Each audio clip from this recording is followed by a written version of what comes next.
கர்ப்ப காலத்தில் உடலை எவ்வாறு பராமரிக்கலாம் என்ற சந்தேகத்திற்கு பதில் இதோ.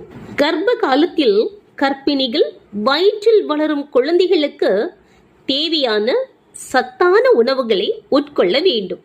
கருவுற்றது உறுதியானதில் இருந்து பிரசவ காலம் முழுக்க மிகவும் கவனமாக உடலை பராமரிக்க வேண்டும். அனைத்து பரிசோதனையும் உரிய இடைவெளியில் செய்து கொள்ளவும் வேண்டும்.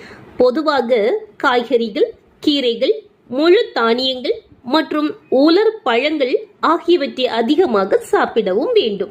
கர்ப்ப காலத்தில் திடீர் காய்ச்சல், தலைவலி வந்தால் மருத்துவரின் ஆலோசனையின்றி எந்த மருந்துகளையும் எடுக்கவே கூடாது.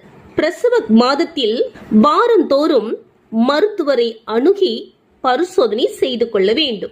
சந்தேகங்கள் இருந்தால் அருகிலுள்ள மருத்துவரை அணுகிக் கொள்ளலாம். நன்றி.